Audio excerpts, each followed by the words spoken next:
let's see. So Psalm 52 and a lament. And this time, this lament has a long superscription. So here you have a psalm that really is being pinned to a very particular time and place in the narrative of David, to the lead.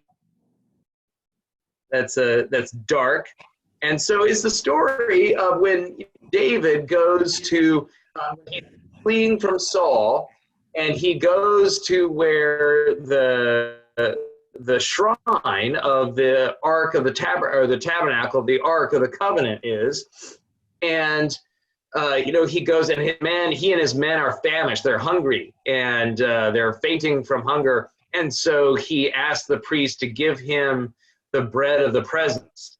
And so Jesus actually in Mark's gospel references that part of this story where did not David, when they say, why are you allowing your disciples to eat on the, to do work on the Sabbath by plucking the heads of grain? Jesus says, did not David and his men eat the bread of the presence, right, in the tabernacle? So David goes and he finds shelter from Ahimelech, and so then he goes off and then he escapes. So now David does this, and then the story says, now a certain man of the servants of Saul was there that day, detained before the Lord. His name was Doeg the Edomite, the chief of Saul's shepherds. So that it just gives you that little sentence in a story, and then it has David, and then Ahimelech.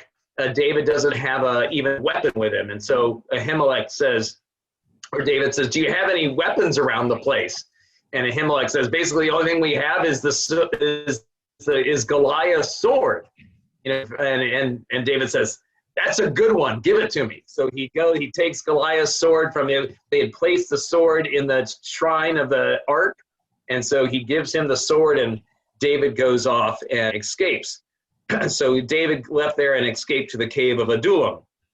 And so cave of Adullam kind of becomes his bandit, kind of Jesse James's hideout out there in the wilderness of Judea. So then Saul, and so picking up with 1 Samuel chapter 22, Saul heard that David and those who were with him had been located. Saul was sitting under the tamarisk tree on the height with his spear in his hand, and all his servants were standing around him. Saul said to those around him, hear now, you Benjamites, will the son of Jesse give every one of you fields and vineyards? Will he make you all commanders of thousands and commanders of hundreds? Is that why all of you have conspired against? No one discloses to me when my son makes a league with the son of Jesse. None of you is sorry for me, or discloses to me that my son has stirred up my servant against me to lie in wait, as he is doing today. Doeg the Edomite, who was in charge of Saul's servants, answered, I saw the son of Jesse coming to Nob, to Ahimelech, son of Ahitub. He inquired of the Lord for him, gave him provisions, and gave him the sword of Goliath the Philistine. So you notice in the story, none of the Benjamites, that is, none of the Israelites, will actually inform on David to Saul, but Doeg, who is the Gentile, the Edomite, kind of a foreign employee, is happy to spill the beans to Saul. The king sent for the priest Ahimelech, son of Ahitub, and for all his father's house, the priests who were at Nob, and all of them came to the king. Saul said, listen now, son of Ahitub. He answered, here I am, my lord. Saul said to him, why have you conspired against me, you and the son of Jesse, by giving him bread and a sword, and by inquiring of God for him, so that he has risen against me to lie in wait as he is doing today? Then Ahimelech answered the king, who among all your servants is so faithful as David? He is the king's son-in-law and is quick to do your bidding and is honored in your house. Is today the first time that I have inquired of God for him? By no means. Do not let the king impute anything to his servant or to any member of my father's house, for your servant has known nothing of all this, much or little. So it's a very reasonable answer that that Ahimelech gives to Saul. Basically, hey, isn't he your son-in-law? Isn't he like an important person? How am I supposed to know he's on the outs of you? So the king said, "You shall surely die, Ahimelech, you and all your father's house." The king said to the guard who stood around him, "Turn and kill the priests of the Lord, because their hand also is with David. They knew that he fled and did not disclose it to me." But the servants of the king would not raise their hand to attack the priests of the Lord. Then the king said to Doeg, "You, Doeg, turn and attack the priests." Doeg the Edomite turned and attacked the priests. On that day he killed 85 who wore the linen ephod. Nob, the city of the priests, he put to the sword. Men and women, children and infants, oxen, donkeys, and sheep he put to the sword. But one of the sons of Ahimelech, son of Ahitub, named Abiathar, escaped and fled after David. Abiathar told David that Saul had killed the priests of the Lord. David said to Abiathar, "I knew on that day, when Doeg the Edomite was there, that he would surely tell Saul, 'I am responsible for the lives of all your father's house. Stay with me and do not be afraid, for the one who seeks my life seeks your life. You will be safe with me.'" Okay, so there's the reference. There's the narrative context of this psalm. So then, in the Psalter, this psalm is supposed to be composed by David after Abiathar has told him that Doeg had slain all the priests. So that's in the background of what we hear. So in verses 1 through 4, we have some work being done in that psalm by those verses. What would that section? What kind of a function does that section serve? Is it an accusation or judgment? Right. Okay. So good. So you have a complaint directed against the enemy, right? So you have this. Why do you boast, Almighty One? It's like, why is God letting this nasty person, this mighty one, and then the mighty one? It's like, well, who's the mighty? Well, it's Doeg, right? So it could be either Doeg or Saul.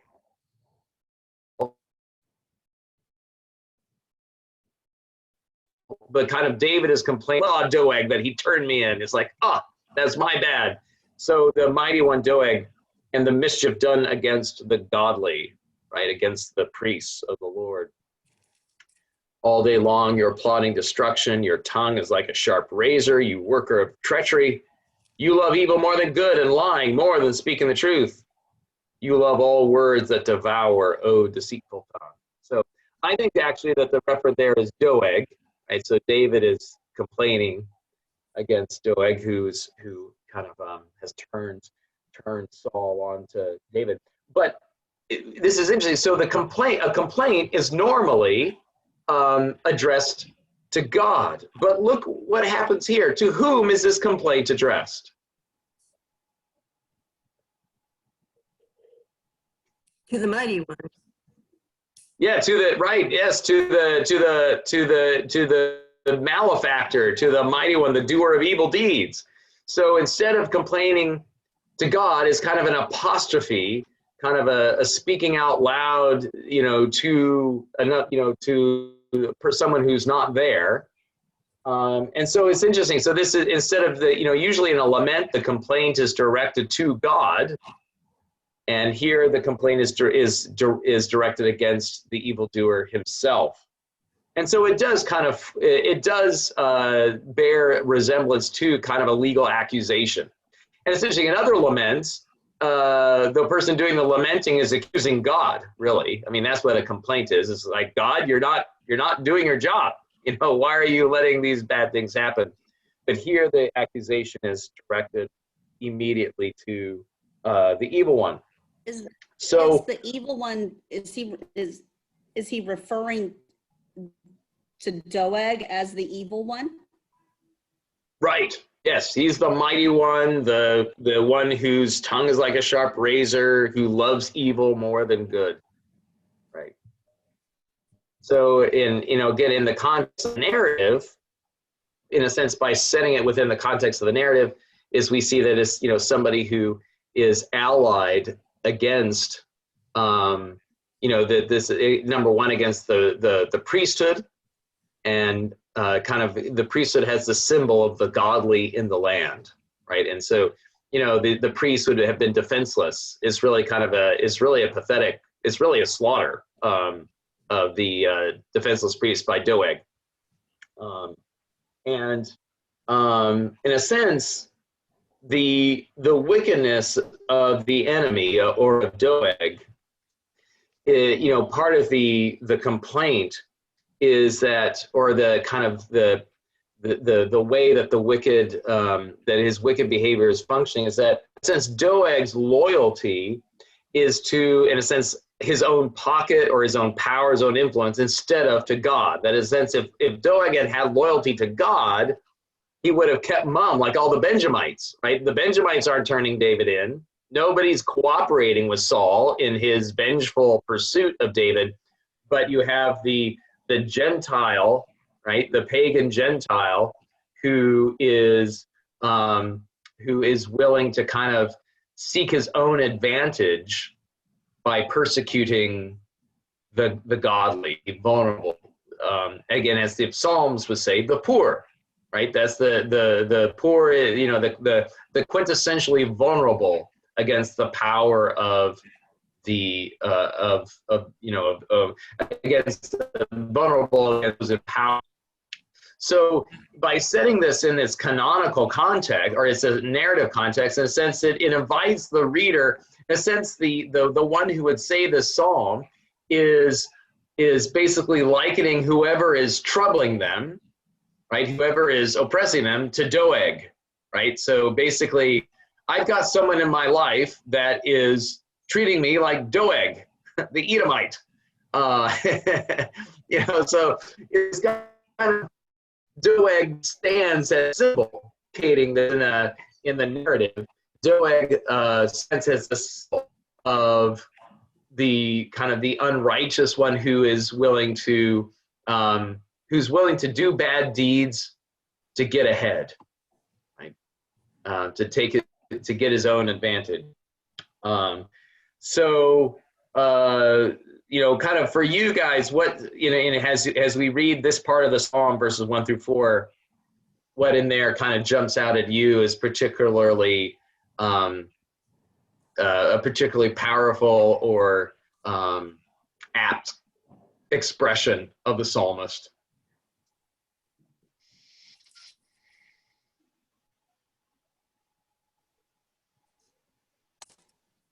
Or I guess another way to answer, oh, go ahead, Jenny. And for you love all words that devour.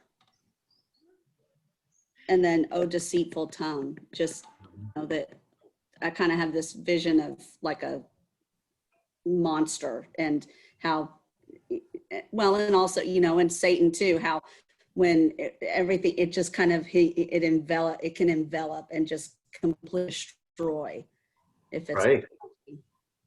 Isn't it, you know, and yes, we, you know, have we had experiences of those who utter words that devour, that they can, through gossip, through criticism, through slander, they can devour reputations, they can devour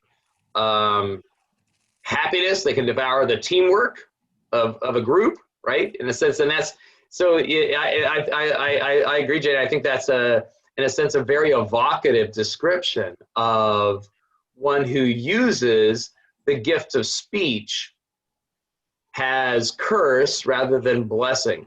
You know, if you think about the powerful gift of speech itself, and that we're called to be stewards of our speech.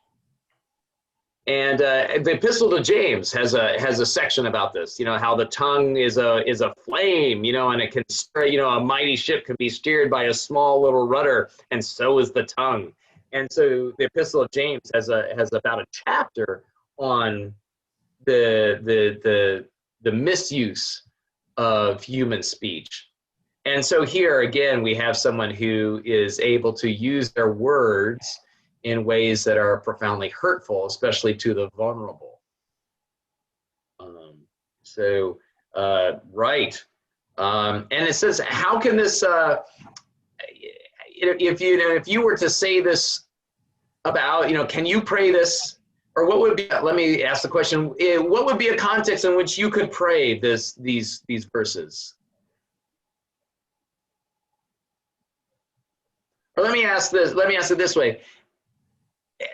If you were if you were introspective, as one occasionally does in prayer, one hopes, is one is introspecting and examining one's own heart and conscience, how could you pray these words to yourself?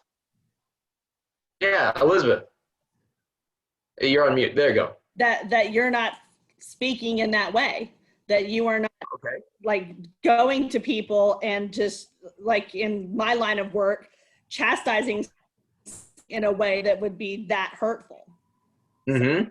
Yeah. Okay, good. So it says, how have I used my tongue as a razor? Yes. Right. Yes.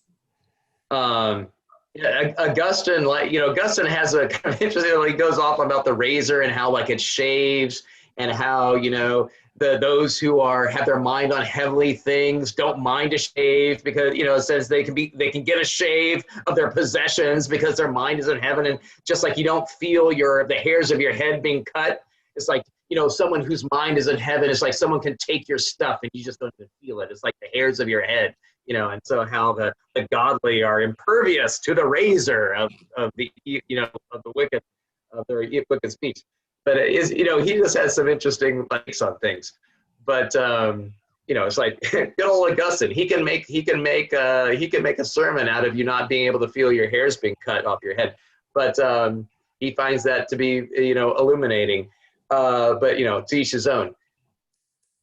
But in a sense, I wonder if also that we can, as we examine ourselves, if this might also be a word that we can say to the tempter in us, that the mighty one in our spiritual wrestling with temptation is the one who in a sense tells us in our own hearts, who whispers a lie about us, right? That we're not worthy of love, that that we don't deserve forgiveness, that after all we're all alone in this life, and it's you should look out for number one, that in a sense whatever that voice or heart is, that in a sense that loves to like a sharp razor that cuts you to the quick, and causes you to kind of have internal spiritual bleeding, that is a worker of treachery, that encourages you to betray loyalty to the gospel, your loyalty to the way of Jesus, and the one that loves the voice in you that loves that devour your joy, that devour your hope. And so some way in that this prayer, this part of the song can be prayed against the mighty one, the one who does mischief, against the godly, against that part of us which seeks to follow Jesus, that has been redeemed. And we can pray this against that voice in us. Why do you boast? Don't. It's like get back. Talk to the hand. Get behind me, Satan. So we move on from the complaint against either internal or external enemies, or our internal temptations or doubts or fears, into verses 5 through 7. So how would you characterize kind of this section? What is in the lament and the kind of the parts of a lament? What is the work that gets done here?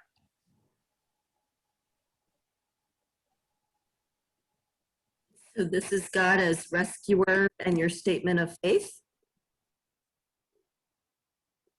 Right, so good. So yeah, the confession of faith. But again, like the accusation or the complaint, the confession of faith is not addressed to God.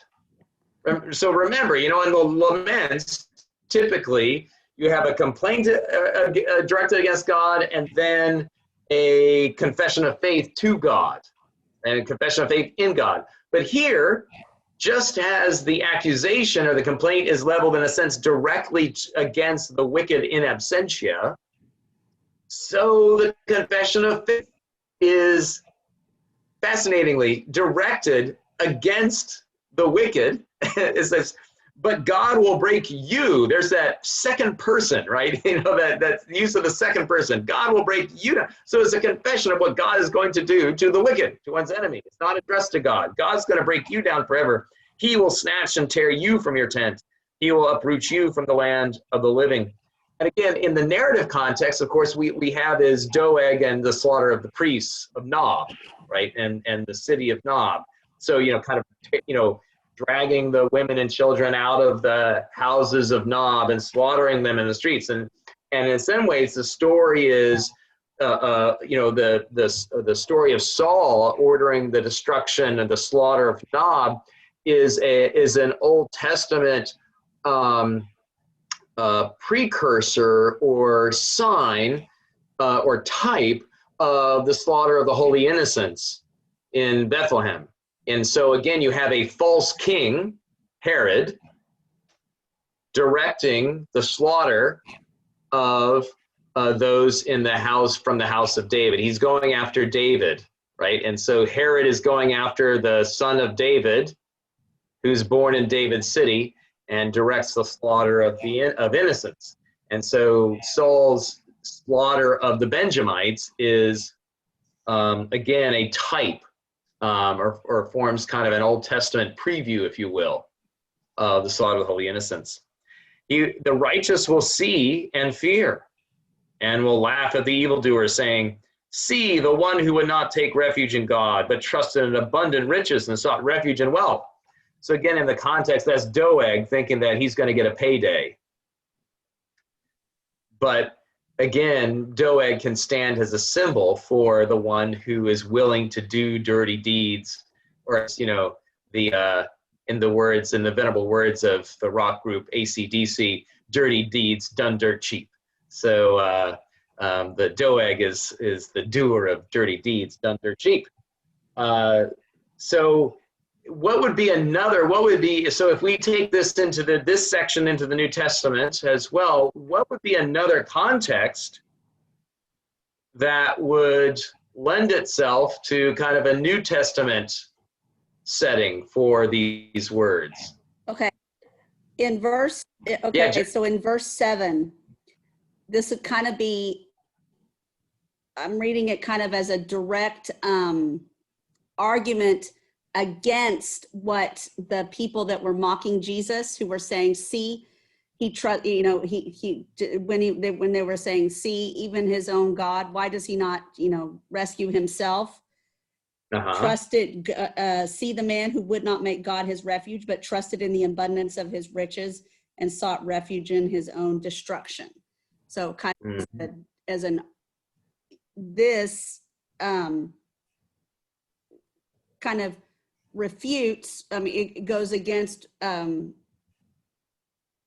just lost it.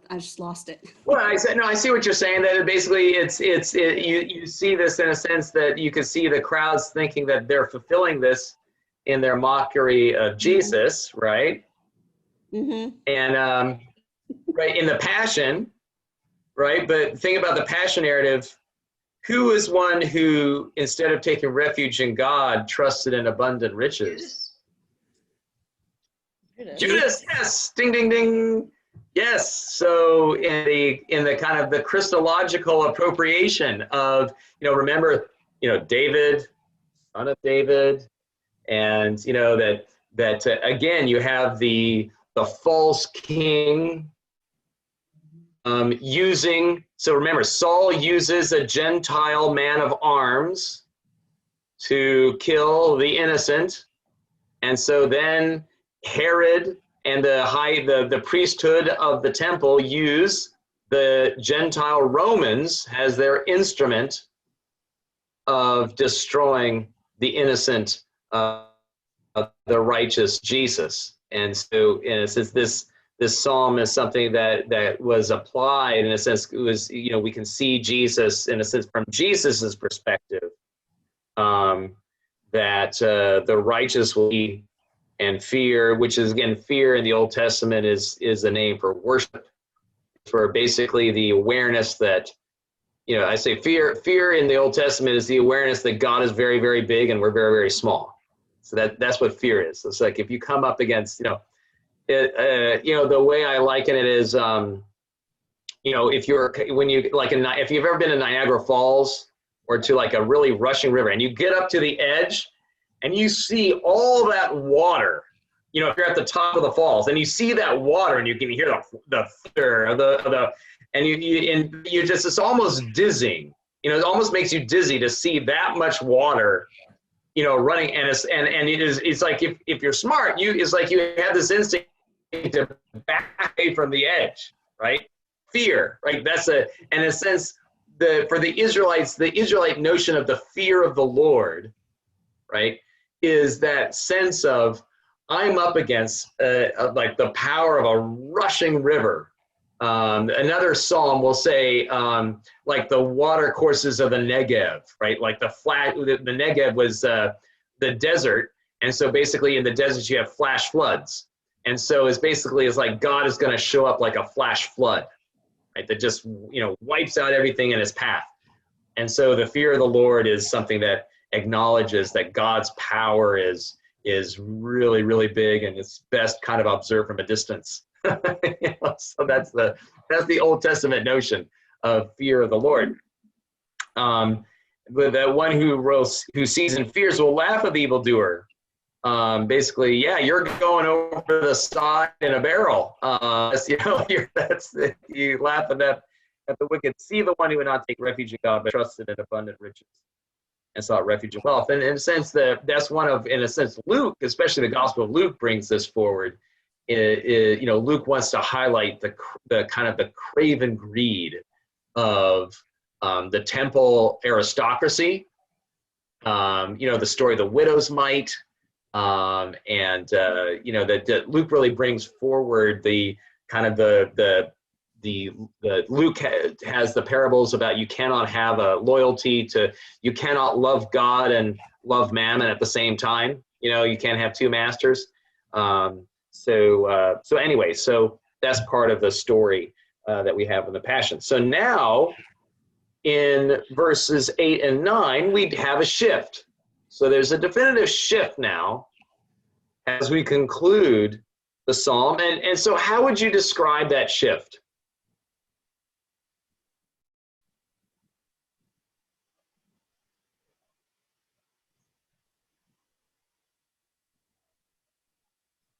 Kind of like a praise, a hope.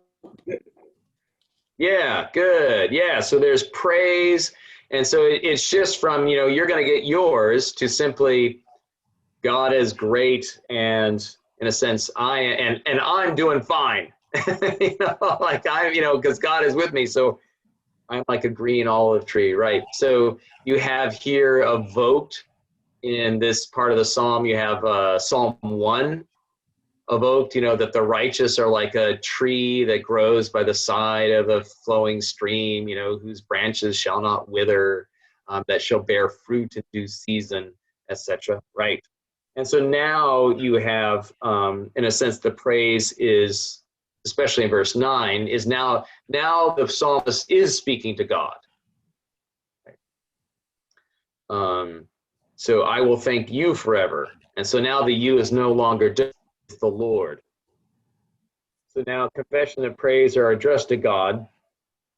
And in a sense, again, we have this familiar feature of the Psalms and the deliverance, the Song of Psalms, in a sense, the deliverance that is in a sense spoken of as something that has already happened. I will thank you forever because of what you have done. Right? So in a sense, the deliverance from, and so in the original narrative, it would be David's ultimate deliverance from Saul. Right? That the Lord delivers David from not only Doeg, but from Saul himself. For Jesus, what would that be?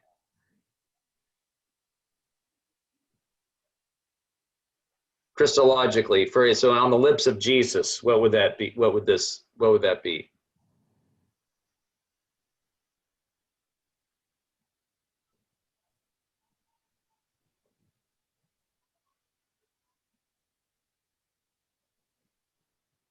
Yeah, so if David is delivered from Saul, from whom is Jesus delivered?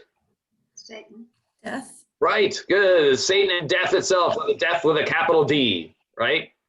So, so Jesus is delivered from death, right? I will thank you forever because what you have done.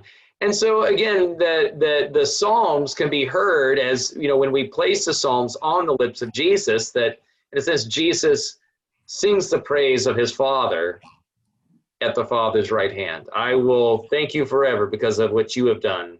In the presence of the faithful, I will proclaim your name, for it is good. So Jesus, as the one who preeminently is the praiser of his Father, and especially death, delivered from death at the hands of the false leaders of his people, right? I.e., Herod and the Sadducees and the Sanhedrin. So then has the Christians saying these words kind of come up in your heart, your mind as you read verses 8 and 9. There's no power greater than God's. Mm-hmm. Right, good. What else? Who else? God's got me. Mm-hmm. Absolutely. And there's that steadfast love, or hesed, again.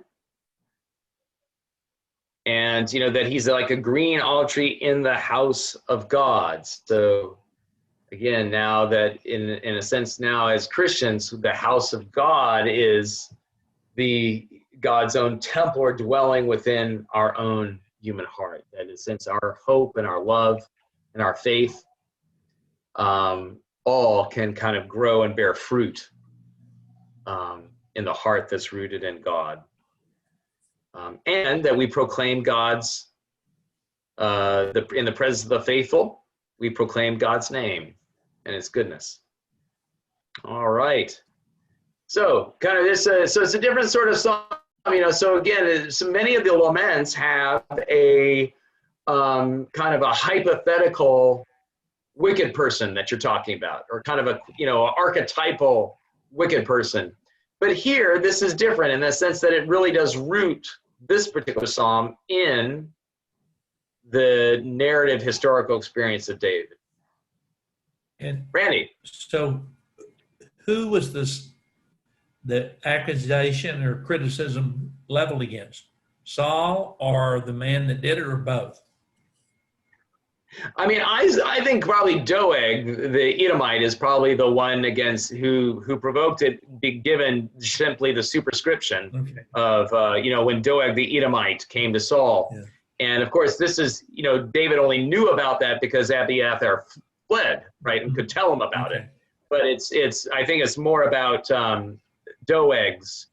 And since remember that Doeg sees him in the house of the Lord, that Doeg, in a sense, is exile, but he does seem to be, he was detained before the Lord. So in a sense, he seems to have been somebody who was worshiping at the shrine of Yahweh.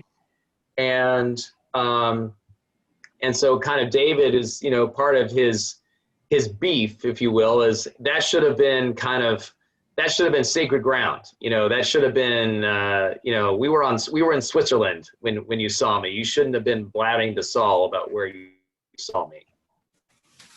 Yeah.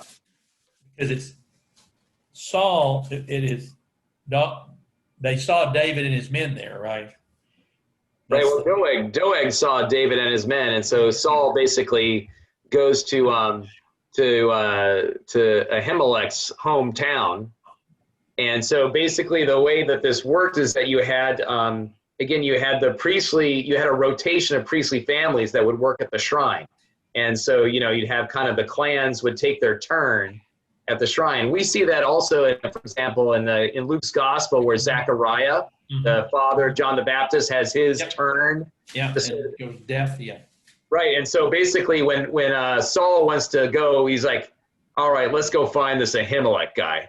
And so he goes, instead of chasing David into the wilderness, he goes to Nob, to where Ahimelech and his father's house, basically his extended family, his clan, and he goes to Ahimelech's village of Nob and then slaughters the village because he can't get his hands on David, so he'll go for Ahimelech, which is kind of the next thing as far as Saul is concerned. Wasn't it because he gave aid to David, right? Yes, Okay, yes. all right. Okay. Yeah. That's why kind of David acknowledges in that story. He says basically to Abiathar, "Hey, this is on me. You know, he was the patriarch of your clan was helping me out, so I'm going to take responsibility for you." And actually, Abiathar becomes basically the chaplain, David's kind of rebel movement, and goes on to play a key role throughout David's life in the narrative. So I think Abiathar is the one who manages to, when Absalom rebels, I think Abiathar is the one who stays behind and kind of gives bad counsel to Absalom to cause him to lose. So good old Abiathar, he stays loyal to David and David's loyal to him. All right, Psalm 53. This might be familiar to you because it's almost identical with Psalm 14. Yep. There's just a very minor difference around verse 5. There's some slight difference. There's a difference in wording, but Psalm 14 says the same thing. But you may have slept since then, and so as we come back round on these words, so fools say in their heart, there is no God. And I guess I just to go at this psalm a different way would be to simply ask, so what causes us to be foolish? What causes us to be foolish? If fools say in their heart there is no God, what causes us to? I'm sorry? Ignorance. Okay, being ignorant, right? Okay. It would be like a What moral else? deficiency. Uh-huh. Sometimes it just So right. Yeah, Randy, yeah. Well, I read the deal about how he came to be Esau's wife. So he did it just to spite God, right? Esau, is that not right? I'm trying to get the story you're referencing. Esau? According to this, and I don't have it marked anymore. Apparently, God said, "Don't take any Canaanite women as your wives." And then when Jacob got one, Esau went and got one. Isn't that part of that 53? Are we not to 53? I don't know. I'm not. I don't. If you don't know, it's clearly not right. So. Well, I don't know. I just it's just kind of it's attributed to David. Mhm. So it's kind of addressed in a kind of it's a complaint against a kind of the kind of general unrighteousness and cynicism of the age in which the psalmist lives. So this should be an age that is recognizable to us. So where the fools say in their heart there is no God, right? So kind of living godless lives. Now, unlike modern America in 2021, formal atheism was truly impossible to conceive in ancient Israel, really until the modern period. Like a genuinely like there is actually being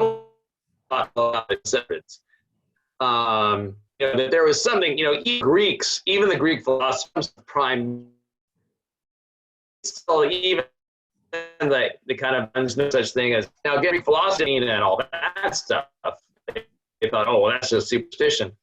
But even the Greek philosophers thought that there was a creator. There was something, you know, that there's something out there.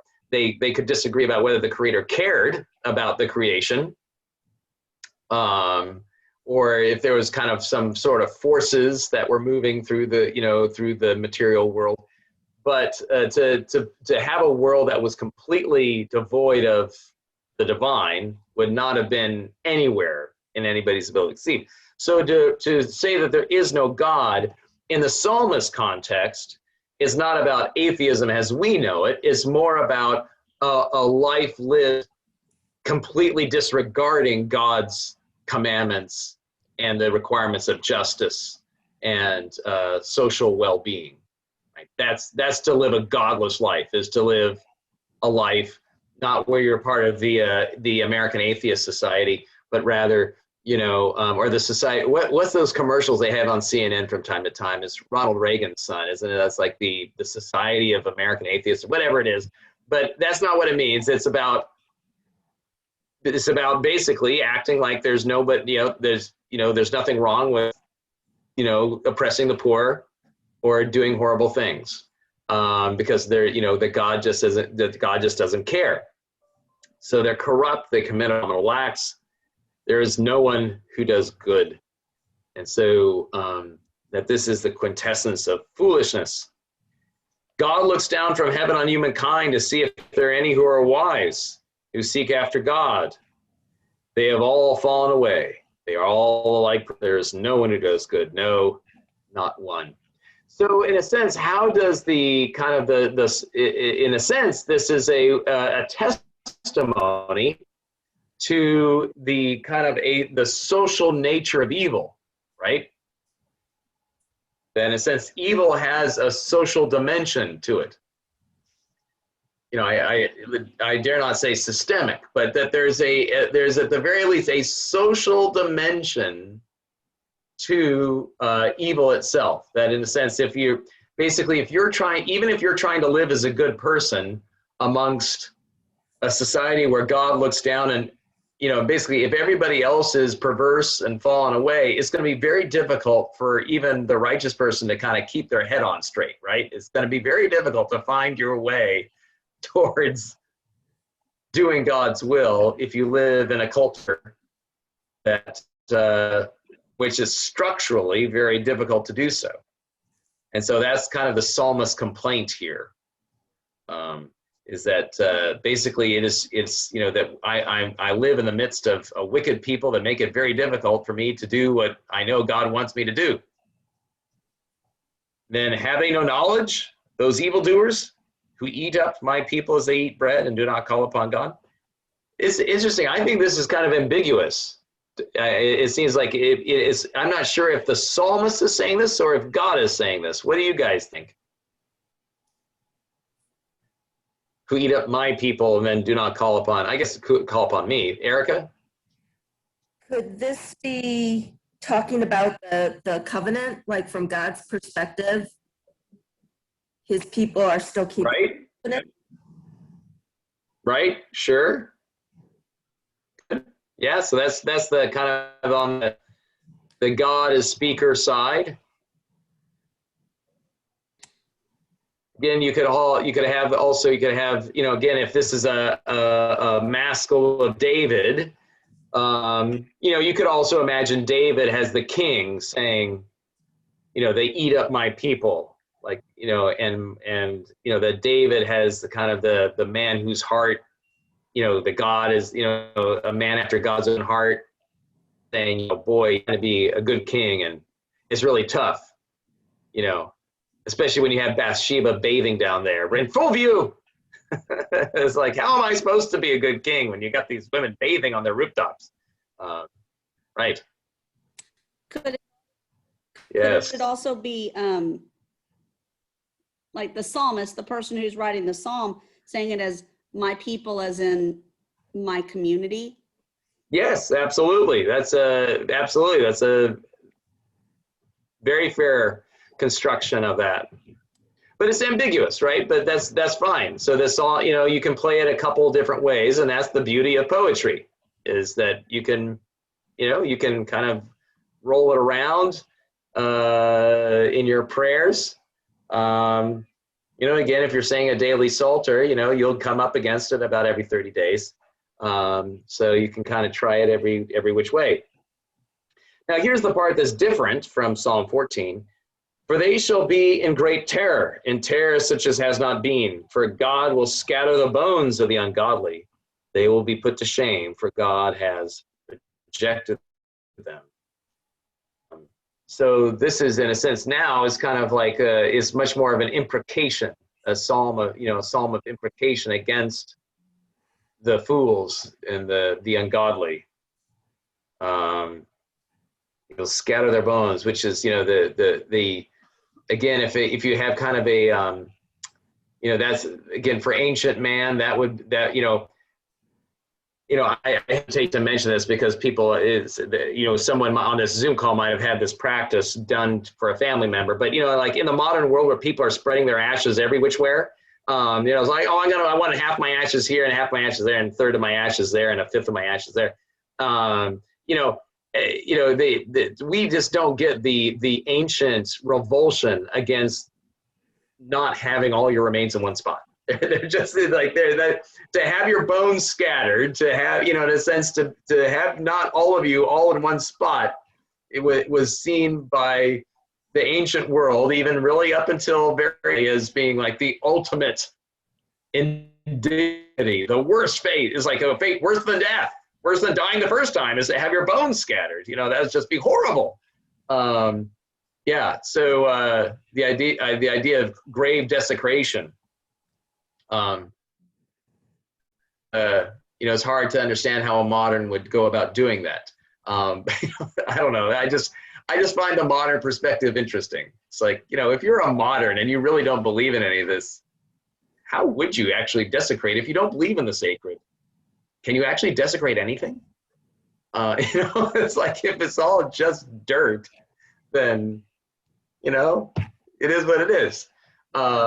So I know it's just, and yet I think that there's still some sort of this instinctual idea that one ought not to do that sort of thing. Erica. So I have kind of. I thought you were raising your hand. I was. Oh. I have kind of a two-part question for you. So in Psalm 14, it says, because in the company of the righteous, which is to me a really different, that second half of that verse. But the question is, yes, this psalm, can you tell us the background about why this psalm in almost identicalness would have appeared twice? Is this a scribe thing in a different scroll and it was, you know, put together?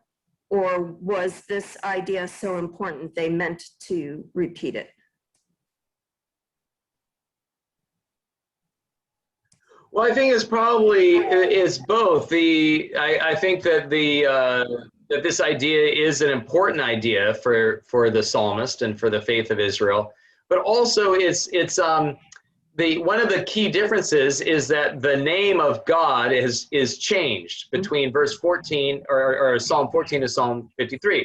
In Psalm 14, it's Yahweh. It's the tetragrammaton is used. Right, and it's right. The Lord has rejected them. Right. Right, and so this is Elohim. So the word that's translated God here is Elohim.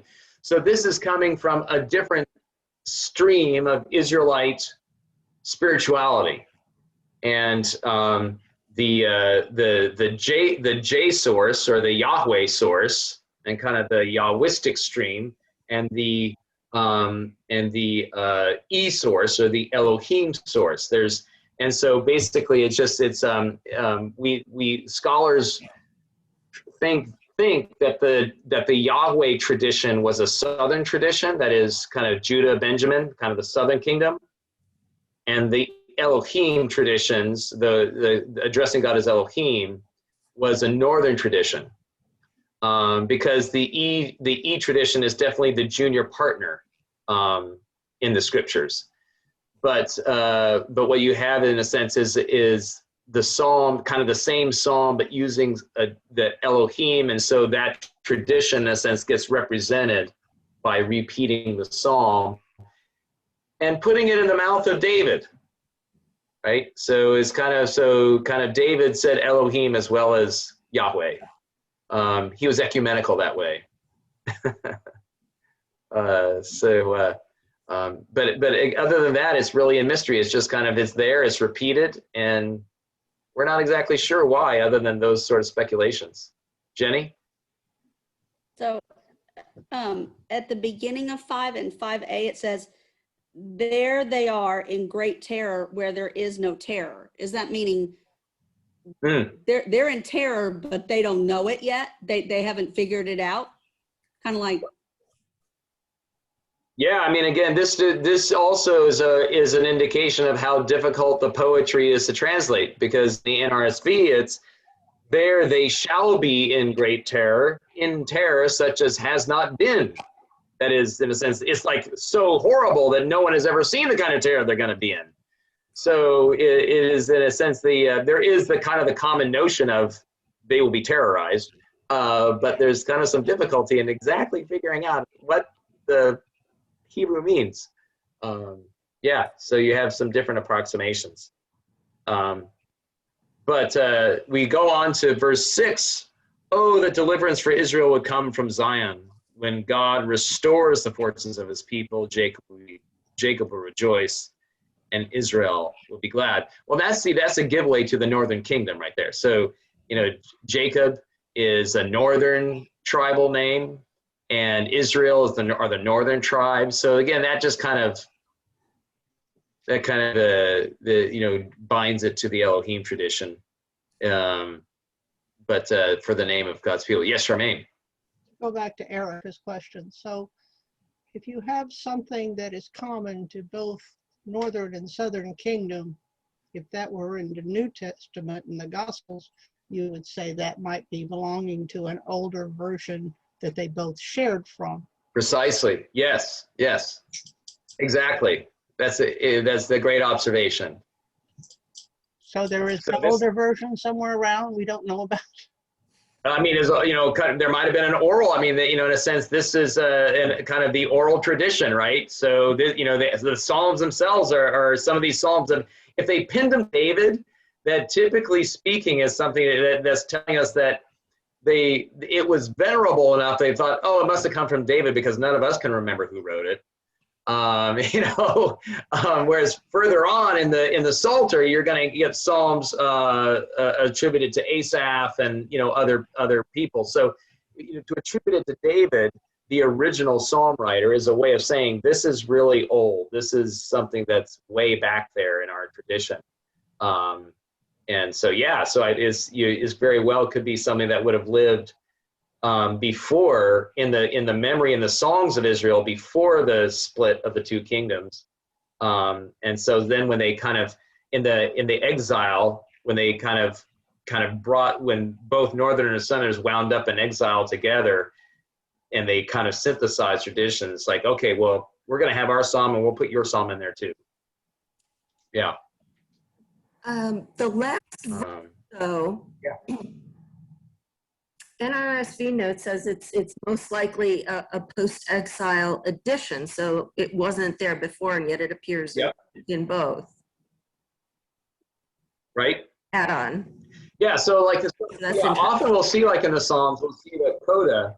This coda, and it's kind of like a later editor would say, we can't end it this way, because basically if you don't have that coda, what it ends with is, God will scatter the bones of the ungodly; they will be put to shame, for God has rejected them. Amen. It's like, oh, come on, it's like, so a post-exilic editor, you can see, I was like, well, we need to put something on this that actually brings it round to back to a prayer to God to restore the forces of his people, right? A post-exilic prayer. And waiting for deliverance. That deliverance for Israel would come from Zion, that God would show up and rescue his people. Definitively. In SRV, it makes reference to this Mahala, who was a wife of Esau, and I might pronounce names of. So when Esau saw the Canaanite woman did not please the father Isaac, Esau went to Ishmael and took this, I can't pronounce the name, the daughter, the one he's doing, of Abraham's son Ishmael and sister of, I can't pronounce the name of it, to be his wife in addition to wife. And when I read that, I said, oh, he was writing it to say, well, this bad things are going to happen to people like Esau who violate the covenants because they weren't supposed to take Canaanite women. Or is that not right? Well, they weren't. That's correct. I mean, that was contrary. And I don't have any note like that. Well, I didn't understand what it meant, so that's why I Googled it. Oh, Allah. So I don't know if that's true, but I said, well, somebody thought they were referencing, I guess. I don't know if they did or not, but that's what it was. Right. Okay. Well, anyway. Yeah. So when Okay. Well, so for next week. Well, yeah. I'm sorry, Erica. You seem to have a delay. Sorry about that. So when they wrote this, does this, the way people were understanding it, did this also lead to the confusion of what their expectations were when the Messiah was going to come? Because it's taught, they're thinking they're going to get earthly restoration of their fortunes once they're released from foreign oppression. Right. So that restoring the fortunes of his people involves scattering the bones of the ungodly and rejecting kind of the pagan oppressor. And so this is down the line of that darker side of the Israelite spirituality and expectation in post-exilic Israel. And so that a Messiah that comes along and says, oh, God has sent his deliverance. And as someone who says the Gentile, that's not necessarily, again, that's not a welcome message, as Jesus found out in Luke chapter 4 in Nazareth. So anyway, so that's kind of, it's a testimony to that darker, edgier side, to the Israelite spirituality. So for next week, we'll have Psalms 55 and 56. 55 and 56. All right, because Psalm 54 appears on Sunday mornings. So, all right. Well, very good. Well, it's 6 o'clock sharp, so I'll let you go off to your dinners. And good to see you all, and happy Pentecost. And we'll see you for Trinity Sunday next week. Take care now.